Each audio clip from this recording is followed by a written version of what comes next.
Meu Pai, nosso Pai, ouço o desabafo desta pessoa que não aceita mais continuar nesta situação triste, insegura, incompleto, amargurado. Esta pessoa que vem lutando, se esforçando para dar o melhor para a sua família, para mudar, ser um melhor esposo, um melhor pai. Mas todas as tentativas têm sido em vão. Mas agora ele se revolta. Agora ela se revolta contra esse trauma, essa situação, esse vício, este complexo, seja qual for a raiz desta amargura, desta humilhação, desta miséria, desta separação. Coloque para fora, meu amigo. Dê o seu grito aí agora, clamando ao Altíssimo, dizendo: Deus, se o Senhor está me ouvindo, então me dá um sinal agora. Arranca esse mal-estar, esse vício, essa dor, este peso, seja o que for, meu Pai, que esteja impedindo esta pessoa de ser feliz, de te conhecer, de ver o teu poder em sua vida, a exemplo dos casos verídicos aqui exibidos neste programa e nesta programação. Mostra para ele agora que o Senhor é o mesmo Deus, que o Senhor não mudou, mas quer transformar a sua vida. Meu amigo, aproxime-se do seu televisor, do seu computador, coloque a sua mão sobre a minha mão, coloque a sua mão direita sobre a minha mão, e agora, essa dor, essa opressão, esse encosto, esse espírito maligno, sai da sua mente, do seu corpo, sai do seu coração com todo orgulho, preconceito, dúvidas e desculpas. Diga todo mal em o nome de Jesus, diga: seja livre. Respire profundo. Meu Deus, abençoe esta água, este copo com água que Ele preparou para este momento de oração. Traga paz sobre todos que se entregam a Ti. Perdoe os nossos pecados.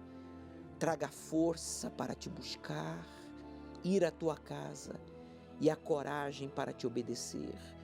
Sim, se sacrificar para ficar na Tua dependência e Te conhecer e ter a sua vida transformada.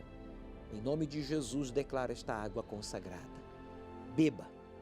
Participemos juntos desta água consagrada a Deus, em oração, símbolo do Espírito Santo. Seja agora limpo de tudo aquilo que lhe entristecia, lhe enfermava, lhe deprimia.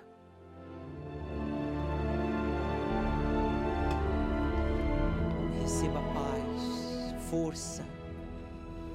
Meu Pai, em Tuas mãos eu entrego a vida de todos e Te agradeço, porque creio que neste domingo esta pessoa estará na Tua casa para entrar em aliança contigo e viver uma vida nova a partir de então.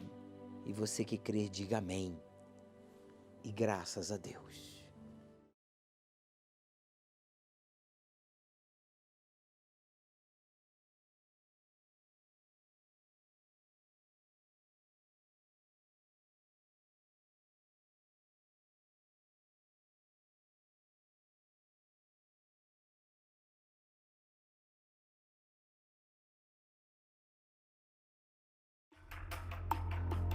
Pois será como uma mulher que está sentindo as dores do parto. Desde os primórdios da humanidade já existia fome, guerras, crimes terríveis, desastres naturais, doenças e até terremotos. Mas a incidência vem aumentando drasticamente. 50 anos atrás, quando os meios de comunicação em massa já alcançavam a população amplamente, não se ouvia tanto a respeito de crimes como esses. Larissa Yasmin Pires de Moraes, de 21 anos, confessou ter matado a filha, de 2 anos, na kitnet onde moravam com 2 facadas. Um jovem de 18 anos invadiu hoje uma creche na cidade de Saudades, em Santa Catarina, e matou pelo menos 5 pessoas, 2 funcionárias e 3 crianças. Depois do ataque, o agressor tentou tirar a própria vida e foi levado para o hospital. Todos os moradores se prontificaram para tentar encontrar o pequeno João Pedro, de 3 anos. A Thaís, mãe da criança, disse que ele havia fugido de casa logo pela manhã, ao sair, atravessar o quintal para ir até o banheiro. A mãe do Gleison, que é o padrasto do menino, não acreditou na história. Mas mesmo assim, todos começaram a procurar por ele. O que ninguém sabia é que o corpo do João Pedro estava logo ali embaixo, enterrado. E quem fez isso foi a própria mãe, a Thaís, com a ajuda do Gleison, o namorado. As guerras também não aconteciam tão frequentemente. Os últimos 200 anos foram os mais violentos da história. A cada ano, ouvimos falar de mais destruição por desastres naturais. As doenças também sempre existiram, mas nunca surgiram epidemias e novos vírus com tanta frequência. E mesmo com tantas mudanças na economia e avanços tecnológicos, quase 1 bilhão de pessoas em 93 países passam fome atualmente. Assim como vêm as dores do parto àquela mulher que está grávida, aumentando gradativamente, até chegar a hora, estamos vivendo o princípio das dores. Porque Deus não nos destinou para a ira, mas para a aquisição da salvação por nosso Senhor Jesus Cristo.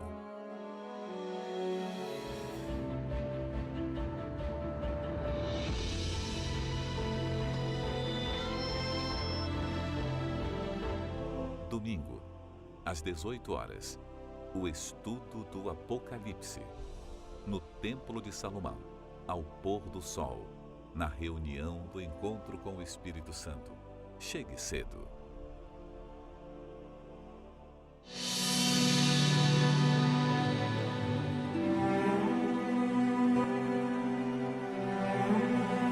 Pare aí agora. Você que está pensando em tirar a sua própria vida, porque você tem que colocar os seus filhos para dormir, porque você não tem como alimentá-los. Você tem que literalmente colocar os seus filhos para dormirem, porque você não tem como sustentar a sua família, eles passam fome. Isso lhe dói como mãe, como pai, isso lhe machuca. Pare, meu amigo, pare.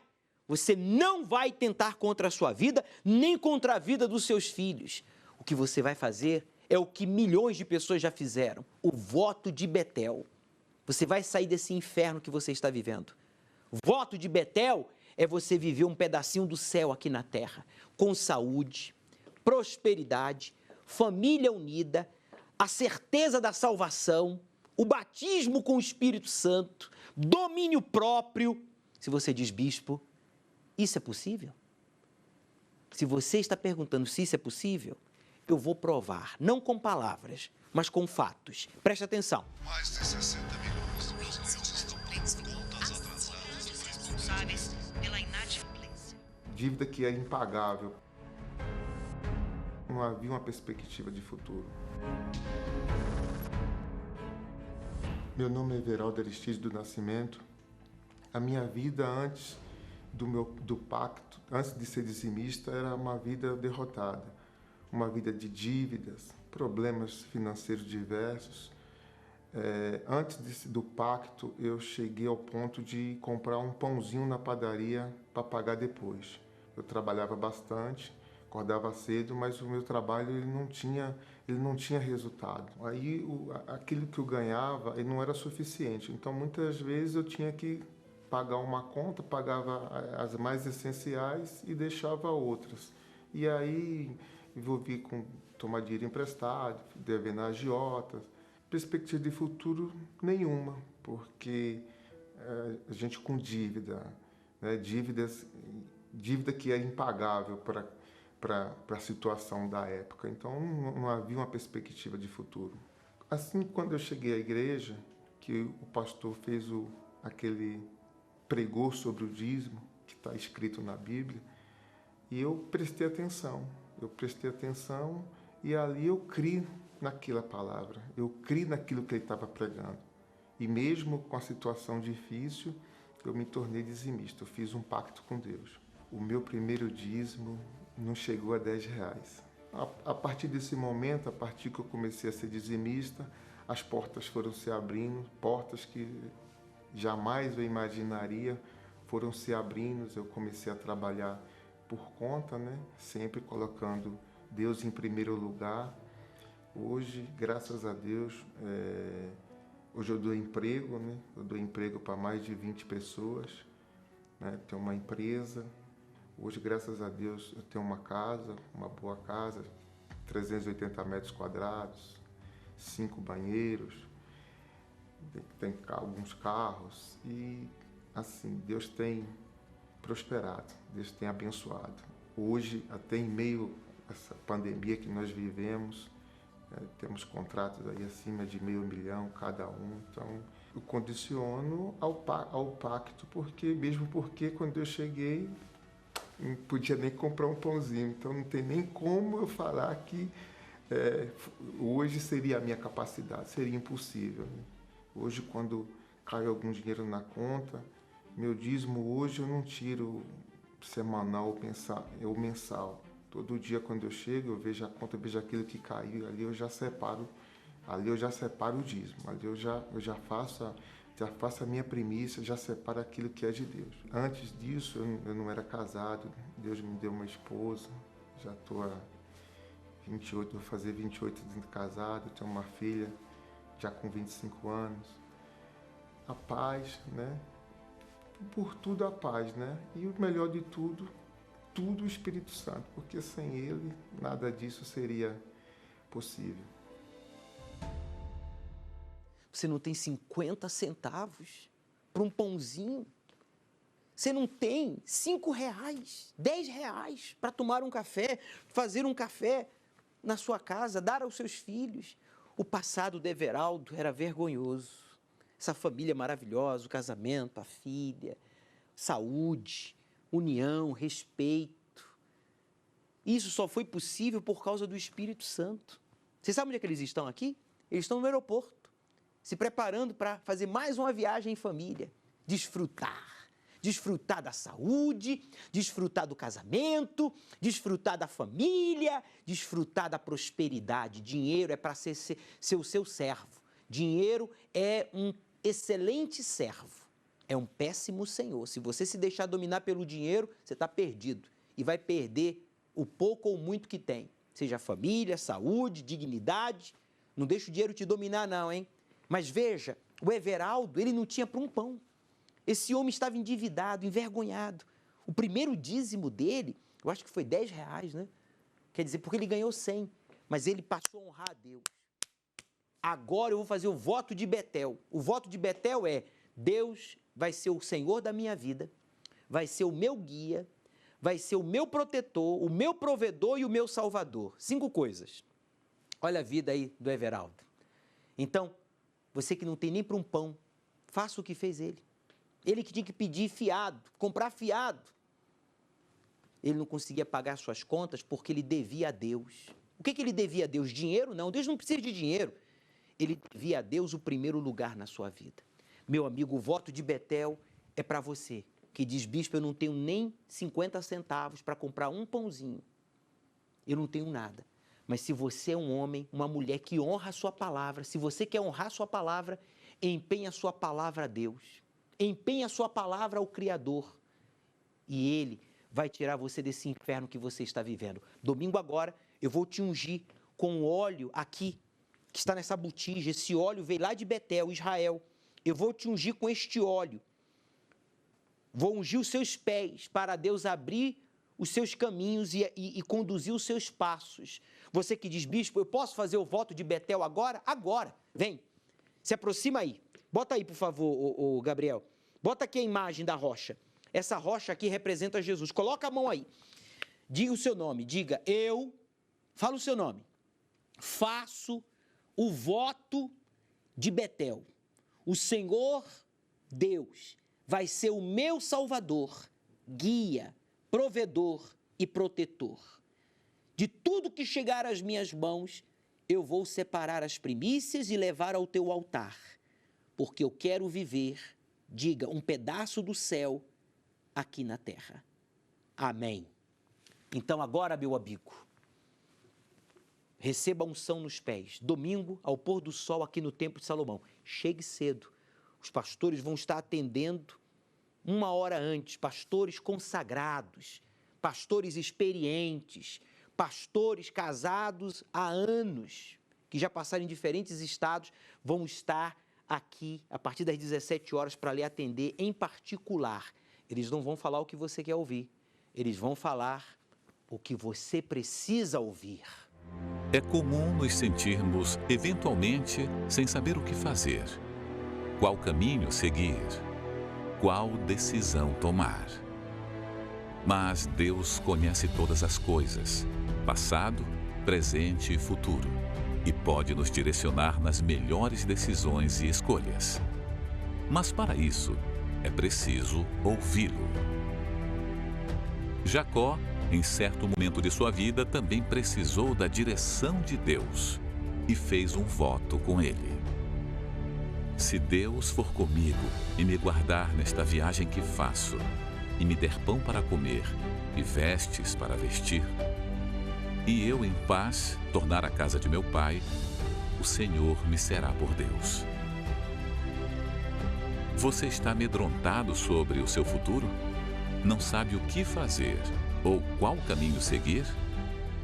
Domingo, dia 20 de junho, realizaremos a unção nos pés, com azeite consagrado em Betel, a terra em que Jacó fez seu voto com Deus. Lâmpada para os meus pés é a tua palavra e luz para o meu caminho. Neste dia você receberá de Deus direção para os seus caminhos, proteção, força para concluir tudo o que iniciou e ainda iniciará. Ao pôr do sol, na reunião do encontro com o Espírito Santo, às 18 horas, Avenida Celso Garcia, 605 Brás, no Templo de Salomão. Tinha muitos sonhos, mas não conseguia alcançar por conta dessa dificuldade que a gente tinha financeira na família. Parecia que a nossa família tinha alguma coisa que impedia a gente de crescer. Meu nome é Antônia Adriana Sobreira Ferreira. Atualmente eu sou coordenadora pedagógica.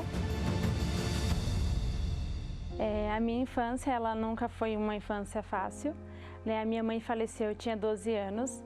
Quando a minha mãe faleceu, ela tinha 45. O meu pai já tinha 46. E aí minha mãe faleceu. Depois de um ano, ele casou novamente com uma moça de 28. E aí eu passei a cuidar dos meus irmãos, mais do que a minha própria madrasta, talvez por conta da idade dela também, E aí meu pai, ele meio que virou a cabeça. A gente ficou um pouco meio que abandonado.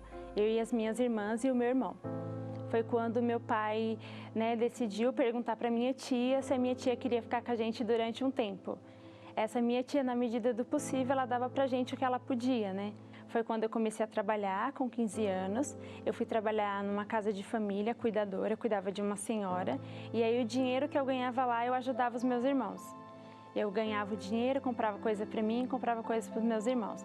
Depois de 3 anos, a gente morando na casa da minha tia, foi quando a gente voltou para a casa do meu pai. Quando eu voltei para a casa do meu pai, o meu pai ele ficou doente e ele trabalhava muitos anos numa firma. Foi aí que eu vi que o sacrifício dele, tão grande que ele tinha, na verdade não tinha valido a pena, O tanto de anos que ele tinha naquela empresa, e ele acabou ficando afastado por conta que ele estava doente. E aí, por conta de receber benefício, ele também não conseguia receber benefício. E foi quando eu tinha que trabalhar para ajudar em casa. Eu e meu irmão, nós dois trabalhávamos, e aí o dinheirinho que a gente ganhava, a gente ajudava em casa. Tinha muitos sonhos, mas não conseguia alcançar por conta dessa dificuldade que a gente tinha financeira na família. Eu tinha um tio, que ele era da Igreja Universal, ele já frequentava a Igreja Universal. Quando nós nos víamos, ele sempre falava, vai na igreja que lá vocês vão ver que Deus tem algo melhor para vocês. Foi quando a gente decidiu ir. Chegando lá na igreja, eu só tinha 2 opções. Ou eu fazia aquilo que o homem de Deus estava pedindo, ou eu continuava vivendo aquilo que eu já estava vivendo durante muitos anos. Foi quando eu decidi mudar, né? Foi quando eu peguei o envelope do dízimo a primeira vez. Não tinha nada porque eu não estava trabalhando nessa época, não tinha carteira assinada, né? Eu não trabalhava, e o meu sonho nessa época era ter uma carteira assinada, então peguei. Comecei a ser dizimista também, mas o meu envelope ia vazio porque eu não trabalhava, mas mesmo assim o pastor falava, pega o envelope, né? O que passar nas suas mãos, vocês vão devolver. Muitas vezes no começo eu ia com o envelope vazio, devolvia e falava, Senhor, o Senhor está vendo que eu, né, tô sacrificando e na hora que chegar a hora eu vou saber recompensar. Aí entrei na loja como vendedora. Meu primeiro salário, precisava de tudo, porque eu não tinha, né, roupa para ir trabalhar. Aí eu fiquei, no começo me deu até dúvida, mas eu pensei, Deus sabe, né, que eu preciso comprar. Mas depois eu falei, não, eu fui fiel, eu falei, não posso fazer isso. Se Deus foi fiel comigo, eu também tenho que ser fiel. Então peguei meu primeiro salário e coloquei no altar. Aí foi quando Deus me abriu a mente para me fazer uma faculdade. Aí eu pensei, mas como que eu ia pagar essa faculdade? Porque o meu salário onde eu trabalhava não dava para pagar a faculdade. E se eu saísse do trabalho, aí que não dava para me pagar mesmo. Fiz o propósito com Deus também e falei, Senhor, eu creio que o Senhor vai abençoar. E fui. Tanto que a minha faculdade eu não paguei nada, porque eu fui bolsista, né? Então eu não paguei nenhum ano da minha faculdade. E Deus me abençoando. Aquele pouco parecia que era muito, né? Eu conseguia fazer muitas coisas. Terminei minha faculdade, não faltava nada em casa. Nessa época eu já estava casada com meu esposo, então não faltava nada em casa e sempre sendo fiel, né? Sempre sendo fiel. No final do ano que eu terminei minha faculdade, no mesmo ano eu já arrumei um serviço, né? Na minha área. E a partir daí passou um ano, né, menos de um ano, eu passei a ser coordenadora na minha escola. E aí, depois de ser coordenadora, Deus só tem me abençoado cada dia mais. O meu esposo trabalhava numa empresa também há muitos anos, já há mais de 15 anos ele trabalhava nessa empresa. Foi quando Deus abriu a mente dele para ele abrir o próprio negócio. E hoje ele trabalha no ramo de pizzaria, tem a pizzaria dele. Eu continuo trabalhando em escola, né, que é o meu ramo, né, mas a gente tem o nosso próprio negócio, a gente vai ali um ajudando o outro. E Deus só tem abençoado a gente, só tem a agradecer. Toda vez que as minhas irmãs, né, os meus irmãos olham para mim, eles falam, né, que eu sou um exemplo para eles, né, que eles olham para mim e falam que aonde que eu consegui chegar, né, e eu sempre falo para eles que é Deus, né. Às vezes eu me pergunto, né, Senhor, né, o que o Senhor fez na minha vida? Eu não sei nem o que seria de mim. Eu tenho certeza que eu não seria nada, né, sem Deus. A Antônia começou a trabalhar desde os 15 anos, uma vidinha limitada, amarrada. Os passos que ela dava só lhe causava dor porque ela tropeçava e foi acumulando os problemas. Mas essa mesma Antônia fez o voto de Betel, de ter a Deus como o seu Senhor, o seu guia, o seu protetor, o seu Salvador. Ela recebeu o Espírito Santo, recebeu sabedoria, hoje está casada, se formou, veja só, e hoje tem 2 pizzarias, ela com seu esposo, ela tem 2 fontes de renda. Ela, graças a Deus, tem sido bem-sucedida, porque Deus tem guiado os seus passos. Você quer que Deus guie os seus passos? Ei, por favor, pode responder? Você quer? Honra a Deus em primeiro lugar. Faça o voto de Betel. Nós vamos te ungir com esse óleo. Os pés, hein? Vamos ungir os teus pés, que talvez estejam cheios de perebas. Nós vamos ungir, cheio de chulé. Estejam sujos, carregados de encostos, nós vamos ungí-los com o óleo de Betel. Deus vai abrir os teus caminhos e vai guiar os teus passos. Todos sabemos que a saúde no Brasil vai de mal a pior. Principalmente porque somou-se ao quadro que já estava ruim, uma pandemia inesperada. Mas esse problema vem de longa data.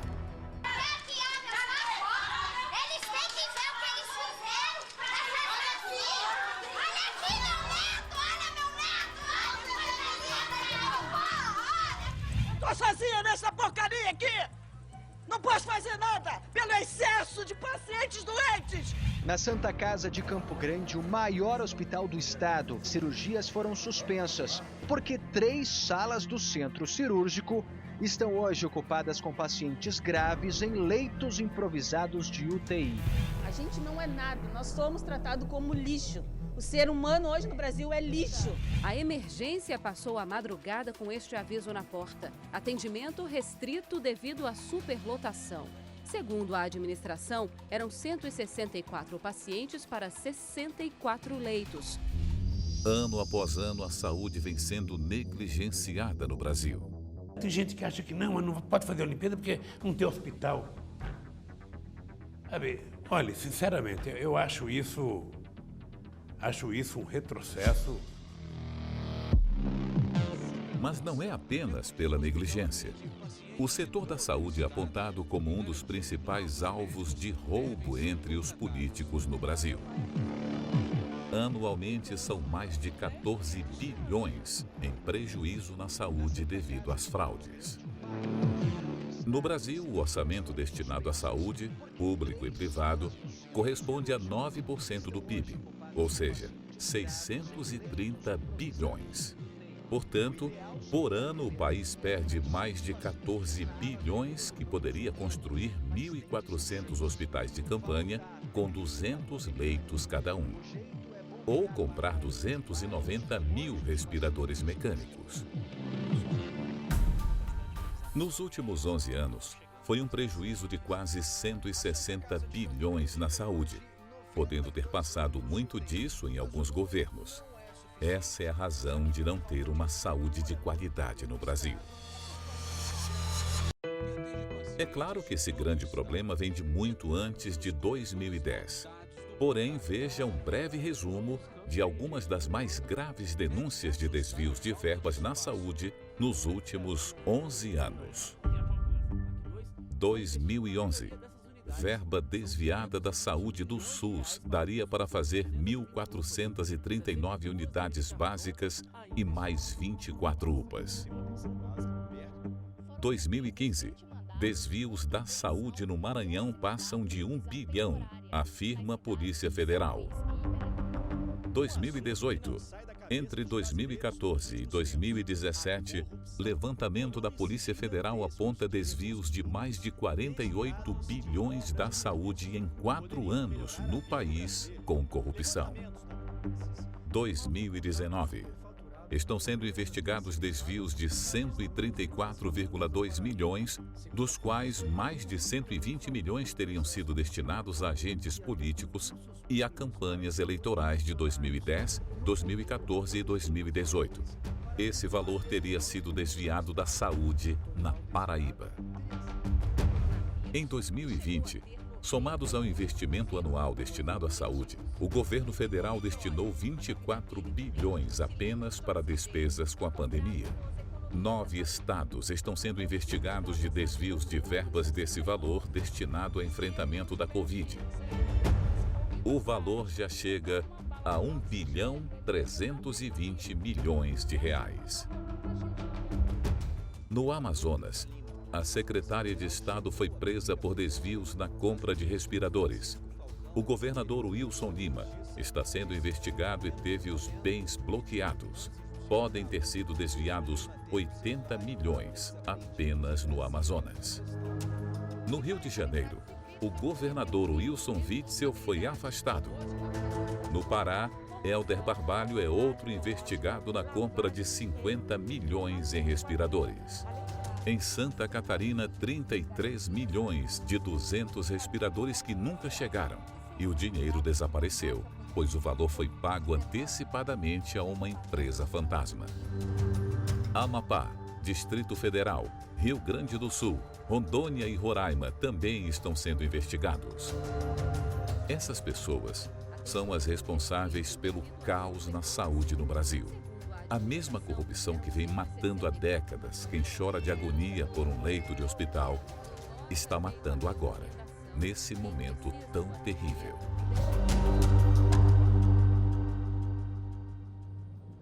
Sabe, porém, isto: nos últimos dias sobrevirão tempos difíceis, pois os homens serão egoístas, avarentos, corruptos, arrogantes, blasfemadores, desonradores da família, ingratos, irreverentes, desafeiçoados, implacáveis, caluniadores, sem domínio de si, cruéis, inimigos do bem, traidores, atrevidos, presunçosos, mais amigos dos prazeres que amigos de Deus.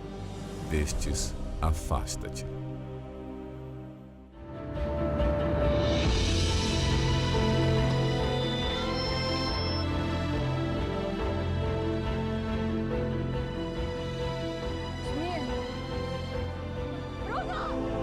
Domingo, às 18 horas, o estudo do Apocalipse, no Templo de Salomão, ao pôr do sol, na reunião do encontro com o Espírito Santo.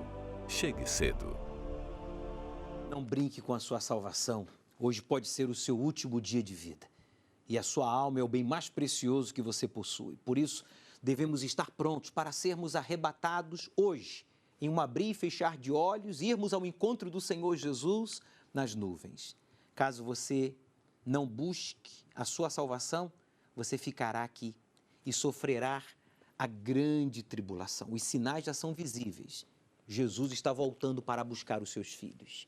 Aceite o desafio de obedecer ao Deus vivo e Ele transformará a sua vida.